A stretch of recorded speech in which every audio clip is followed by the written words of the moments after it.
माय मराठी माय बोलीचं महाचॅनल. नमस्कार. नमस्कार. आज एक वेगळा विषय घेऊन आम्ही आपल्या पुढे आलो आहोत. माझ्या सोबत आहेत माननीय शिवाजी गावंडे सर. शिवाजी गावंडे हे अगदी तारुण्यापासूनच सामाजिक कार्यामध्ये अग्रेसर आहेत. विशेषतः ग्राम विकासाच्या संदर्भामध्ये ते अत्यंत तळमळीनं काम करतात. त्यांना असं नेहमी वाटत आलेलं आहे की गावाचा विकास जो आहे तो गावाचा विकास जर खरं कुणाला करायचा असेल, गावाच्या पुढाऱ्यांना करायचा असेल, तर ग्रामसभा ही अत्यंत महत्वाची आहे.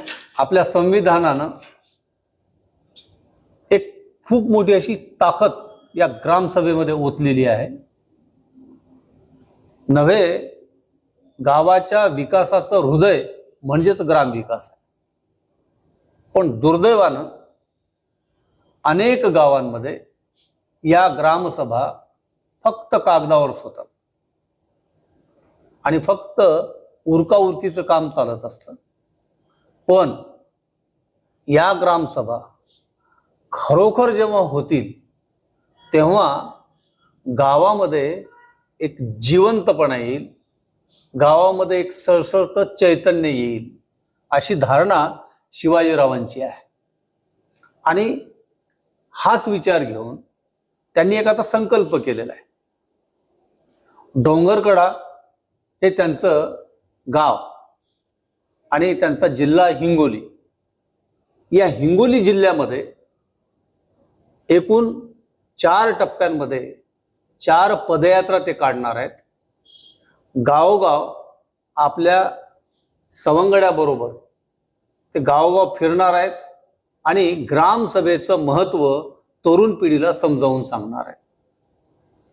आता त्याच्या पाठीमागची संकल्पना आणि एकूण त्याचा जो व्याप आहे आणि त्याचबरोबर त्याचं स्वरूप जे आहे आणि उद्देश हे या छोट्याशा मुलाखतीतून ते आपल्याला सांगतील.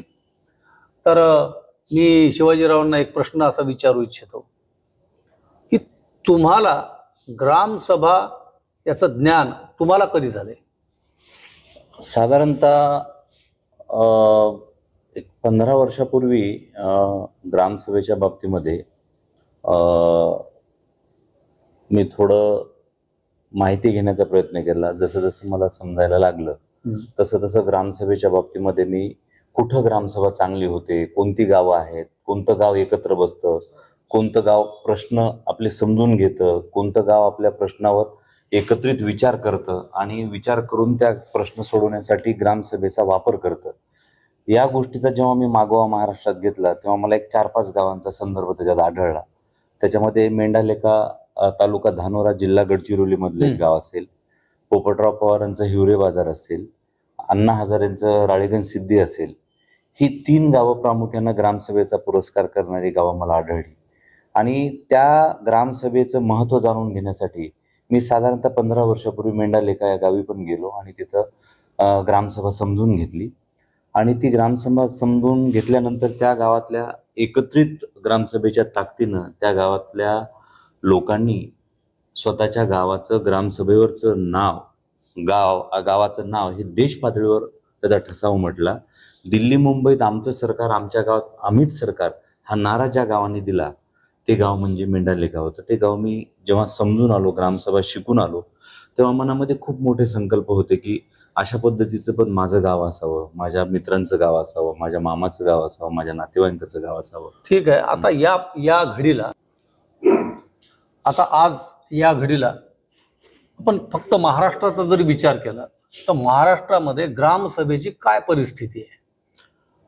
महाराष्ट्रामध्ये साधारणतः आता ग्रामविकासासाठी केंद्र शासनानं एकत्रितपणे 15वा वित्त आयोगाचा निधीच्या मार्फत गावाचा विकास करण्याचं केंद्र सरकारनं ठरवलेलं आहे. राज्य सरकारचा काही वाटा, केंद्र सरकारचा काही वाटा, अशा पद्धतीनं ग्रामसभेच्या माध्यमातून 5 वर्षाचं प्लॅनिंग करावं. त्या गावातल्या लोकांचे जे प्रश्न आहेत, मूळ प्रश्न आहेत, पाणी असेल, स्वच्छता असेल, रोजगार निर्मिती असेल, महिला असेल, दलित असतील, लेकरांचं शिक्षण असेल, आरोग्य असेल, अशा सगळ्या व्हर्टिकलचं एकत्रित प्लॅनिंग करून ते आपण ठरवावं ग्रामसभेनं. आणि ते ठरवलेलं प्लॅनिंग, त्यासाठीचा निधी केंद्र सरकार फार मोठ्या प्रमाणामध्ये देत असतं.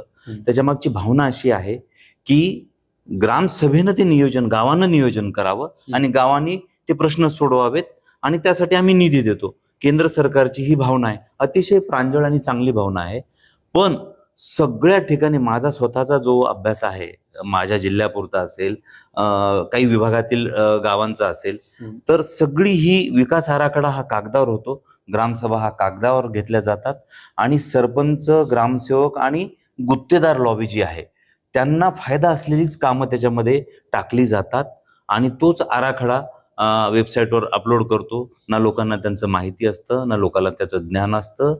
या ग्रामसभेमध्ये एवढी सुंदर रचना 73व्या घटना दुरुस्तीमध्ये केलेली आहे की गाव करील ते राव काय करील. गावातल्या लोकांनी त्यांच्या गावातल्या प्रश्नांची प्राधान्यक्रम तयार करायचा आणि ती प्रश्न या निधीच्या माध्यमात एक एक करत सोडवायची, अशी ती भावना आहे. पण दुर्दैवानं कुठंच ग्रामसभा होत नाहीत. ग्रामसभा ज्या गावात होत नाहीत त्या गावाला 3ऱ्या स्टेजचा कॅन्सर आहे असं मी नेहमी म्हणत असतो. त्याच्या मागची भावना अशी आहे की ज्या गावाला ग्रामसभा कागदावर होते त्या गावातले ओरिजिनल प्रश्न जशाला तसे थप्पी न पडतात, गावामध्ये जशाला तसा परतच अनागोंदी कारभार. याच्यामध्ये काही कोणाचं नियंत्रण वगैरे नाहीये. ग्रामसभा एक अशी गोष्ट आहे की ज्याच्यावर गावाचं नियोजन, ग्रामसभेचं नियोजन गावावर आणि सगळ्या गावातल्या कार्यालयावर असतं. उदाहरणार्थ की गावामध्ये MSCB असेल, बँक असेल, शाळा असतील, जिल्हा परिषद शाळा असतील, अंगणवाडी असेल, प्राथमिक आरोग्य केंद्र असेल, या सगळ्या गोष्टीवर कंट्रोल करणारी ग्रामसभा आहे. आणि तीच जर ग्रामसभा कागदोपत्री होणार असेल तर त्या व्यवस्थेला, मला सांगा, त्या व्यवस्थेला कोण विचारणार आहे आणि त्या गावाचे प्रश्न कसे सुटतील, असा तो एकंदरीत कारभार आहे. म्हणजे थोडक्यात सांगायचं की गावामधले जे काही तरुण किंवा कळती माणसं आहेत, शहाणी सुरती माणसं आहेत, त्यांचं दुर्लक्ष आहे याच्याकडे. मुळात ग्रामसभा हे जे मॉड्यूल आहे, थोडं मी या गोष्टीला मागे नेतो. महाराष्ट्र शासन जेव्हा, महाराष्ट्र राज्य जेव्हा निर्माण झालं 1 मे 1960ला, त्याच्यानंतर महाराष्ट्र ग्रामपंचायत अधिनियम लागू झाला. 1 मे राज्याची जेव्हा निर्मिती झाली त्याच्यानंतर ग्रामपंचायत अधिनियम सुरू झाला आणि ग्रामपंचायत सुरू झाल्यानंतर गाव कारभार सुरू झाला. त्याच काळामध्ये किंवा त्याच्या पूर्वीच्या काळामध्ये आपल्या गावामध्ये काही प्रश्न जर निर्माण झाला, आपल्या गावात काही विकासाचं काम करायचं असेल, सार्वजनिक काम करायचं असेल, तर आपले पूर्वज पंच म्हणून एकत्र बसायचे आणि सगळं गाव बसायचं आणि ती लोक जे निर्णय देतील, याचा अर्थ ती लोक निर्णय देत नव्हती, सर्वांच्या चर्चा आणि सर्वांची मतं लक्षात घेऊन लोकपंचायत ज्याला म्हणतील ती, त्याचा निर्णय व्हायचा आणि ती लोक त्याला निर्णय द्यायची. तेच मॉड्यूल पकडून ग्रामसभा आणि ग्रामसभेची 73वी घटना दुरुस्तीचा हा कायदा झालेला आहे, दुरुस्ती झालेली आहे आणि ग्रामसभेला अप्रतिम ताकद दिलेली आहे. आता याची प्रभावी अंमलबजावणी व्हावी याच्यासाठी काय काय करावं लागणार? या इतका मोठा अवघड प्रश्न आहे हा. ग्रामसभा गावातली व्हावी या बाबतीमध्ये ना सरपंच उत्साही आहे, ना ग्रामसेवक आहे, ना ग्रामपंचायतचे मेंबर असतात, ना गावातले कर्मचारी असतात. ज्यांचं हित विकास कामाच्या आड पैसे कमवण्याचे आहेत ते पण नसतात. पंचायत समिती याच्या बाबतीमध्ये अजिबात लक्ष देत नाही. जिल्हा परिषदेचं लक्ष नाही, जिल्हा परिषद मेंबरचं लक्ष नाही, आमदाराचं नाही, खासदाराचं नाही, CEOचं नाही, कलेक्टरचं नाही. ही अतिशय धोकादायक घंटा आहे जी महाराष्ट्राच्या विकासाच्या दृष्टीनं या गोष्टीकडं गांभीर्यानं कुणीही बघत नाही आणि सगळ्या प्रश्नाची उत्तरं ग्रामसभा कागदावर राबवण्यामध्ये तिथं झिरपत आहेत. आता तुम्ही एक तुमच्या हिंगोली जिल्ह्यापुरता तुम्ही एक प्रयत्न करू इच्छिता, तो काय संकल्प आहे त्याच्याबद्दल सांगा. मला असं वाटतं की आता मी डोंगरकडा गावचा आहे. माझ्या गावातली ग्रामसभा अतिशय जागृत पद्धतीने आणि त्याचा प्रचार प्रसार करून मी घेण्याचा गेली 10 वर्षापासून प्रयत्न करतो. साधारणतः 1000-1500 माणसं ग्रामसभेमध्ये असतात, लोक बघायला येतात. 1000-1500. माझं सर्व या प्रेक्षकांना आव्हान आहे की कधी तुम्हाला वेळ असेल तर आमची ग्रामसभा बघायला तुम्ही या डोंगरकड्यामध्ये. आणि ती ग्रामसभा म्हणजे आमच्यासाठी जी लोकांना ग्रामसभा आणि विकासाचं स्वप्न घेऊन जी लोक धडपड करतात त्यांच्यासाठी तो आनंदाचा दिवस असतो. आम्ही प्रश्न विचारतो, ग्रामसेवक उत्तरं देतो, सरपंच देतो, पण ऍक्च्युली त्याही ग्रामसभेमध्ये आमच्या गावातही पुढे काही होत नाही. हा प्रयत्न जेव्हा माझ्या लक्षात आला तेव्हा माझ्या गोष्ट लक्षात आली की याच्यामध्ये सगळ्यांचे आर्थिक हितसंबंध सगळ्यांचे त्याच्यामध्ये दडलेले असल्यामुळं कुणालाच वाटत नाही की ग्रामसभेमधल्या निर्णयाचं अंमलबजावणी व्हावी. त्या दृष्टीनं म्हणूनच मी आता एक वेगळा प्रयत्न करतोय की ग्रामसभा माझ्या गावची अशी आहे तर माझ्या बाजूच्या गावची कशी, त्याच्या पुढच्या गावची कशी. गाव इतकं जागृत आहे, जागृत असून अशी परिस्थिती आहे. जिथं जागृतीच नाही तिथं काय असणार आहे. बिलकुल.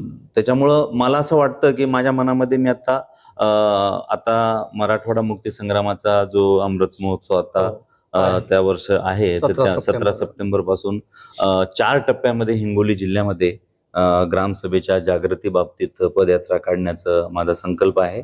आणि त्या दृष्टीनं मी त्याचं रूट मॅपिंग, त्या गावातले परिस्थिती काय, रोड कसा असेल, कुठं थांबायचं, कुठं जायचं, कोण्या पारावर झोपायचं, कुठं सभा घ्यायची, कॉर्नर सभा कशी काय घ्यायची, काय लिफलेट वाचायचे, लोकांचे प्रश्न येतील आपल्यावर तर त्याची उत्तरं कशी द्यायची, काही गावामध्ये काही लोकांना आवडणार नाही, ती लोक माझ्या अंगावर पण येतील, त्याचा मुकाबला कसा करायचा, अशा सगळ्या पद्धतीचा आणि प्रश्नांचा सारासार विचार करून ते मी प्लॅनिंग माझं अंतिम टप्प्यात आलेलं आहे.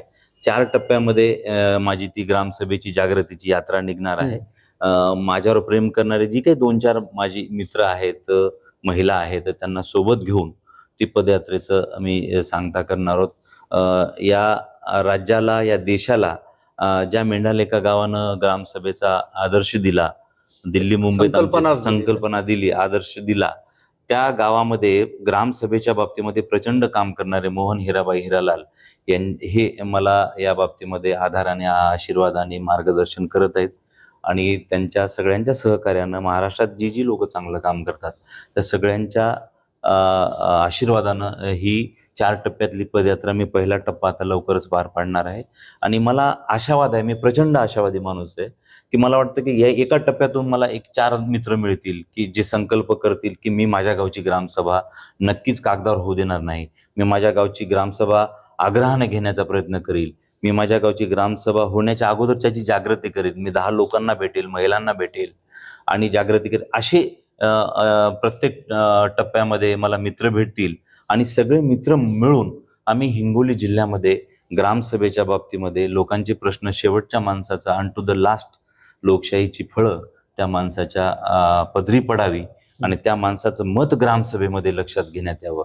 हा दिवस ज्या दिवशी होईल त्या दिवशी 73व्या घटनादुरुस्तीच्या ग्रामसभेचं फलित होईल अशी माझी त्याच्या मागची धारणा. आणखी एक गोष्ट, गावामध्ये मूलभूत प्रश्न जे असतात, उदाहरणार्थ पाणी आहे, वीज आहे, रस्ते आहेत किंवा आणखीन इतर काही प्रश्न आहेत, शिक्षण आहे, त्यातल्या त्यात मुलांसाठी, लहान मुलांसाठी गाव काय करू शकतं, या सगळ्या प्रश्नांच्या संदर्भात तुमचा फोकस अधिक कशावर असेल?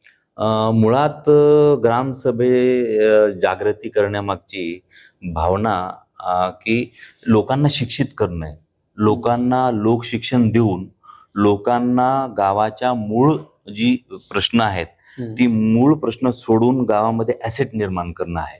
ऍसेट म्हणजे काय की गावामध्ये जलसंधारणाचे काम असतील, गावातले पाण्याचा प्रश्न सुटेल, गावातला मायग्रेशन, स्थलांतराचा जो प्रश्न आहे तो गावातच कामाची मायग्रेशन, स्थलांतर हे सगळ्यात महत्वाची गोष्ट. बिलकुल. कारण तुम्हाला सांगू, मोठ्या प्रमाणावर अलीकडे शहरीकरणामुळे स्थलांतर खूप मोठ्या प्रमाणावर सगळ्या प्रश्नांची उत्तरं ग्रामसभेमध्ये दडलेली आहेत. तुम्हाला माहित नसेल तर तुमच्या माहितीसाठी सांगतो, जगातलं एकमेव महाराष्ट्र राज्य असं आहे की ज्यांनी राईट टू वर्क दिलेला आहे. लोकांनी काम मागायचं आणि सरकारनं ते काम द्यायचं, कामाचा. तपस्वी विस पागे सरांनी जी दुष्काळ पडल्यानंतर जी योजना राबवली, रोजगार हमी, तिला नाव दिलं. आणि ती योजना जेव्हा त्यांनी मांडली प्रयोग करून, तेव्हा दोन्ही सभागृहांना अर्धा तास बाक वाजून त्या योजनेचं समर्थन दिलं, अभिनंदन केलं. असे त्या विस पागेंचं म्हणणं, त्या मागची भावना अशी होती की कुठल्याच गावातल्या माणसाला कामासाठी त्याचे आई वडील, त्याचं गाव, त्या गावची जत्रा, त्या गावचा मारुती, त्या गावचं देव, त्या गावची शाळा, गणगोत सोडून बाहेर गावी जाऊच नये आणि त्याच्या भुकेचा प्रश्न त्याच्या गावातच सन्मानानं मिटवावा. या अत्यंत पवित्र भावनेतून रोजगार हमी कायदा आणि ग्रामसभा आणि सगळ्या प्रश्नांचं शेवटी आपण ग्रामसभेवरच येतो. होय, ग्रामसभा गावातल्या प्रत्येक घटकाच्या दूरगामी विकासाचं प्लॅनिंग करणारी ग्रामसभा आहे. ग्रामसभा इतके जबरदस्त पॉवर या ग्रामसभेला आहे. तीच जर प्रत्यक्षात त्याची अंमलबजावणी होत नसेल तर गाव मग अशीच विखुरलेली, गावामधले सोयी सुविधा नाही आहेत अशी गावं आणि रोजगार गावामध्ये उपलब्ध. मुळात ग्रामसभा या मागची भावना खरी आहे की लोकांचा संवाद होणं. लोकांचा संवाद राजकारणी लोकांनी गटतट करून हा माझा तू माझा तू माझा गटतट करून गावातली आपली पोळी भाजून घेण्यासाठी कोणीच कुणासोबत एकत्र बसूच नाही. गावाचे प्रश्न मुळात लोकांना कळूच नाही. गावाच्या विकासाचा निधी किती येतो, त्याचं प्लॅनिंग काय असतं, कामं कशी होतात, त्याच्यावर मॉनिटरिंग कोण करतं, त्याचं सोशल ऑडिट कसं होत असतं, त्याचं स्ट्रक्चरल ऑडिट कसं होत असतं, हे सगळे पॉवर ग्रामसभेला आहेत. हे कुणाला कळूच नाही यासाठी हे सगळा खेळ आहे. आपण ही चर्चा करत असताना एक मला प्रकर्षानं जाणीव झाली की 70-75 वर्षापूर्वी तुकडोजी महाराजांनी गावाच्या विकासाचा आराखडाच तयार करून दिलाय, ग्रामगीता. त्याच्याकडून आमच्या राज्यकर्त्यांचं दुर्लक्ष झालंय. राज्यकर्त्यांचं तुम्हाला सांगतो, कायदे इतके सुंदर आहेत, परिपत्रक शासनाचे निघतात, निर्णय शासनाचे दररोज निघतात. यशवंतराव चव्हाण साहेब यांच्या नावानं ग्रामसभेचे पुरस्कार दिले जातात. राष्ट्रसंत तुकडोजी महाराज यांच्या नावानं अभियान राबवलं जातं. गाडगेबाबांच्या नावानं अभियान राबवलं जातं.